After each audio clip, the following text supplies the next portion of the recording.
Are you dropping 40 plus kill games against pro players? Are you number 1 rank in New Zealand? Well, I am, and I'm here to help.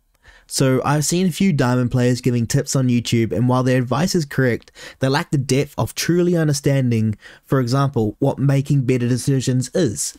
So in today's video, it is as titled, I'll be providing you with very advanced ways to improve your game at Halo Infinite, whether it's trying to reach Onyx rank or in competing in tournaments with your team. So let's get into it. Number 1, TAC maps. I highly recommend downloading TAC maps from the Microsoft Store. This is essential to breaking down a map with your team and discussing plays and tactics while running through multiple scenarios. Here you can figure out setups to hold objectives and how to break enemy team setups. For example, you got the map recharge here, and you got the A spawn, B spawn, C spawn for strongholds. You can drag these guys around. Be like, there's a guy top control. This guy can be on overhang. This guy can be on whirlpool. And this guy can be blue pipes, for example. And you got them all spawning in gold. So you could be example, you have A and C hold, they're spawning B. This is a general setup. Number 2, play while dead. Advanced players do this, but I've seen a lot of players not implementing this into their gameplay, so I thought I'd mention it. While being dead is not a time for a break or a breather. When you are dead, you are able to switch between each of your teammates while in third person, seeing information that they may not. You can communicate this information for them, like calling out their damage onto enemies, enemy locations, or enemy spawns. Holding up the scoreboard will tell your team that only one enemy is alive and they can push, and that's very helpful. Those are just some examples. Also, while switching through point of views, you will know what you need to do when you coming off spawn to be impactful as possible. Number 3, theater.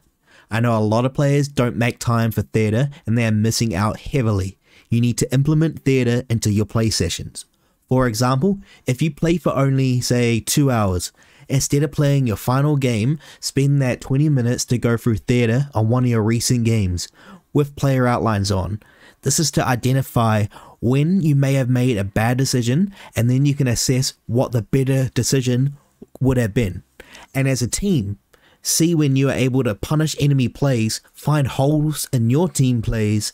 You can also follow pro players through Xbox and then watch their gameplay in the theater and learn by watching them.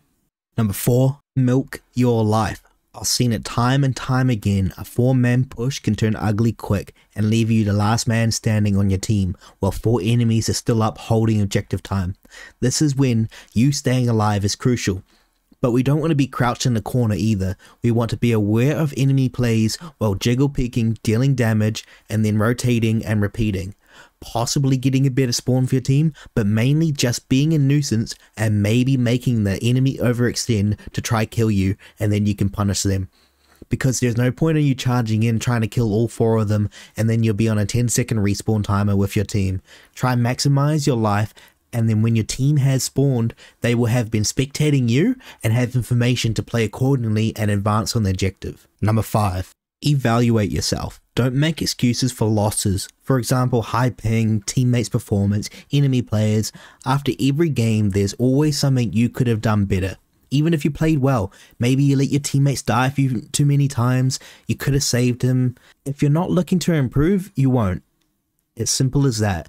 And making excuses for yourself won't do any favors. Ask your team at the end of a loss what they could have done better.